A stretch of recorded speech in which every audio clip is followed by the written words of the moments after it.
ఇక చూడు రే మా కేసీఆర్ కాకే పేపర్లు వచ్చింది ఇవాళ ఏమంటుండో ఫామ్ హౌస్ విడిచిపెట్టి పబ్లిక్లోకి వస్తాడంట.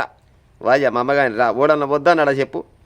నిన్ను ఫామ్ హౌస్లే ఉండు పబ్లిక్లోకి రావద్దని ఓడన్న చెప్పిండు. అయ్యో ఇవ్వలు చెప్పలే మా అమ్మగారు. నువ్వు ఎప్పుడు బయటికి వెళ్తావా అని జనాలు చాలా రకాలుగా చూస్తున్నారు. బయటికి రాను ఆయన ఓడొద్దన్నాడు. రేవంత్ రెడ్డిని ఫుట్బాల్ ఆడుకుంటా. నువ్వు ఫుట్బాల్ కాదు బడ్డీకి అయినా నష్టం లేదు మాకు. విన్నారా? రేవంత్ రెడ్డిని నువ్వు బడ్డీకి అయినా నష్టం లేదు. నువ్వు బడ్డీకి ఆడుతావో ఫుట్బాల్ ఆడుతావో ఏ ఆట ఆడుతావో వచ్చి బయటకు వచ్చి ఆడే ఉపాయం చేయాలి. ఎందుకంటే నిన్ను ప్రతిపక్ష నేతగా ఉంచింది ఎందుకు?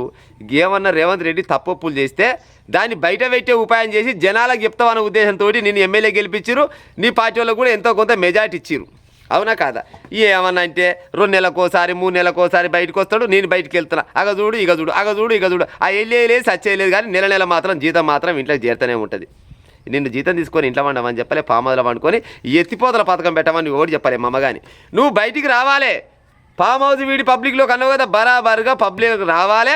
పబ్లిక్ ఏమైనా అన్యాయం జరిగితే రేవంత్ రెడ్డి నువ్వు చేసే తప్పు చేస్తున్నావు, నేను 10 సంవత్సరాలు ముఖ్యమంత్రిగా వెళ్ళినా ఈ పని గిట్ట కాదు గట్ట చేయాలని చెప్తే నిజంగానే దమ్మున్నోడ్రా నాయన కేసీఆర్. విన్నవా? ప్రతిపక్షంలో ఉన్న అధికారంలో ఉన్నా కానీ జనాల కోసం కొట్లాడుతున్నారని జనాలు అనుకుంటారు. కానీ ఇంట్లో వండుకొని 2 నెలలకోసారి 3 నెలలకోసారి పేపర్లో పడి నేను వస్తా అంటే మరి నేను పట్టుకొని గుంజినోడు వాడే తాత నాకు అర్థం కాదు కానీ